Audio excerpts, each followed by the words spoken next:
আলাইকুম বন্ধুরা, কেমন আছো সবাই? আশা করি ভালো আছো। কয়েকদিন যাবৎ যেই গরম পড়েছে তার মধ্যে কারেন্টও থাকে না। তো অনেক ভয়াবহ অবস্থা, কিন্তু গরমের জ্বালায় আর ভালোই লাগে না। তো আজকে সেজন্য চিন্তা করলাম কি একটু আমের ভর্তা বানাই।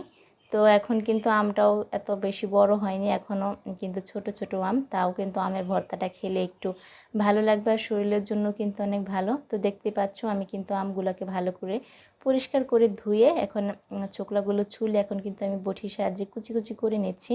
তো এই আমের ভর্তা কিন্তু খেতে অনেক মজা লেগেছিল। তোমরা কিন্তু বাসায় অবশ্যই এই গরমের মধ্যে আমের ভর্তাটা খাবে, আর ইফতারের পরে কিন্তু আমের ভর্তা খেলে শরীরটাও অনেক ভালো লাগে। তো দেখতে পাচ্ছ আমি কিন্তু একেবারে কুচি কুচি করে আমগুলোকে কেটে নিয়েছি। তো এখন কিন্তু এখানে আমি কিছুটা কাঁচামরিচ দিয়ে দেব। তো কুচি কুচি করে কিন্তু আমি কাঁচামরিচটাও কেটে নিয়েছি। তো এখন কিন্তু এখানে আমি পরিমাণ মতন লবণ দিয়ে দিচ্ছি আর দিয়ে দিচ্ছি চিনি। তো কাসুন্দিটা ছিল না ঘরে, হাতের কাছে ছিল না, সেজন্য কাসুন্দিটা দিতে পারিনি। তোমরা কিন্তু চেষ্টা করবে কাসুন্দিটা দেওয়ার জন্য। কাসুন্দিটা দিলে কিন্তু আমের ভর্তাটা টেস্টটা আরও অনেক দ্বিগুণ হয়ে যায়।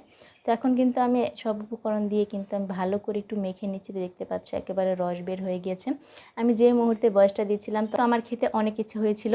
তো তোমরা কিন্তু অবশ্যই এই ভর্তাটা বাসায় ট্রাই করবে আর কমেন্টসে বলবে কিন্তু এই গরমের মধ্যে ভর্তা খেতে কেমন লাগে। আর সিজনাল ফলের ভর্তা তো খেতে অনেক ভালোই লাগবে। তো দেখতে পাচ্ছ আমার ভর্তাটা কিন্তু একেবারে রেডি হয়ে গেছে, একেবারে সুন্দর। তো আজকের মতো ভিডিওটি এই পর্যন্ত। যদি ভিডিওটি তোমাদের ভালো লেগে থাকে তাহলে কিন্তু অবশ্যই আমার ইউটিউব চ্যানেলটা সাবস্ক্রাইব করে দিবে আর বেশি বেশি লাইক কমেন্ট শেয়ার করে দিবে। তো আল্লাহ হাফেজ।